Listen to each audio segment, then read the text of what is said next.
Behind me at the FMEA Rodeo, we've got two Hurtman Rescue events, the Journeyman and the Apprentice, brought to you by Buckingham and Estex. So right now you got the first man going up to help the injured individual. Yeah, so on this one you've got a three-man team. One guy climbs, he'll rescue the dummy, cut him down as fast as he can, and then the next guy will climb, cut him down. They take their 2 times and they average them out.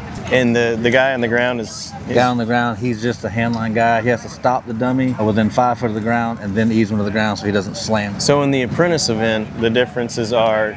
You are your handline guy. You have to let the guy down, stop it, and then let it down. You don't have somebody to help you. They still have to climb. The other difference is these guys, if you hear the 2 clicks, they got to get 2 wraps, which is 1 complete wrap. Down there, we make the apprentices get 3 clicks. So 2 wraps. Because we've already busted up some dummies and broken legs off of them. We make them get an extra click as they're learning. The first year that we did this with brand new dummies, all the stuff, the guy come out and we had one guy cut the dummy. He never tied him off to the ground, busted him up. Then the next guy tied him off and cut the handline. So we had 2 dummies in the very first rodeo with brand new dummies get destroyed.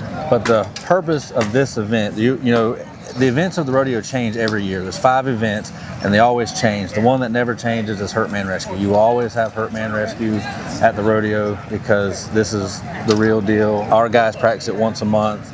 We have annual certification every year to be prepared. If something happens, it's not a figure out what to do, it's second nature. So this is not necessarily something they have to do extra practice for throughout the year because they're already doing it to stay in compliance. Yeah. Now when rodeo comes, obviously they're practicing. Our guys, we hang the dummy like 6 foot off the ground, like 10 foot off the ground. And you're really practicing your tooling up, how quickly you can get on the pole. So they'll literally put their tools on and step on the pole and stop the clock, and they're sitting there trying to get that time down. I want to say they started around 24 seconds and they got it down to around 15 consistent, and then they get on the pole and they wrap it and get them tight. And instead of cutting it and just wasting all the rope, you just wrap it and stop it. Right before you cut it, stop it. And they'll do that, and then the week before the rodeo they'll actually run the whole thing, tool up, run up, cut it, let it down, practice stopping it. But the important part, you know, of this is tooling up. How fast can you get on the pole? And then how fast can you get the dummy tied off correctly? When you tie the dummy off, the knot has to be within 4 inches of the chest. So when does the time start for this event? I let my guys choose. I'll say, do you want me to give you a 3, 2, 1, go? Or do you want to say go and I'll start the clock? Okay. But time starts, you can lay your tools out, get everything ready, but you can't touch anything until time starts. And when is the time stopped? When the dummy is flat on the ground with slack in the line. So they're not racing back down the pole like some other events? No, this one is literally when the dummy comes to the ground, time stops. That's why you'll see some guys stay and help hang the dummy. Some guys just come on down. I mean, you got these guys, that's kind of what their gig is, so most of them just come onto the ground. But you're continued to be judged even after time stops. If you walk around without your gaff cards on, or if you take your hard hat off, if you do something that's non-rodeo rule safe, then you're still judged.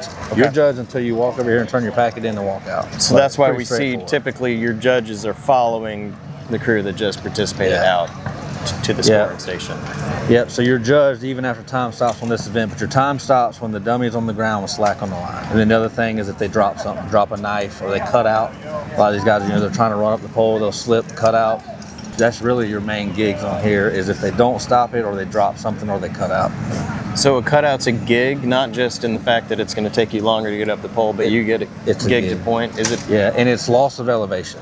So like a slip, that's not a cutout. Cutout is if you cut out, your safety engages, that's a cutout, and that's 2 points.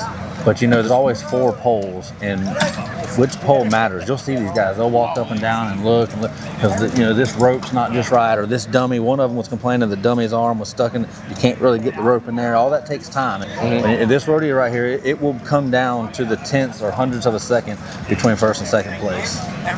That's impressive. Well, Alvin, thanks for all that. I appreciate the rundown. Anytime, and be safe out there and enjoy this beautiful weather at the FMEA Rodeo. Absolutely, we appreciate it. All right. Always good talking to you, Jonathan. You too.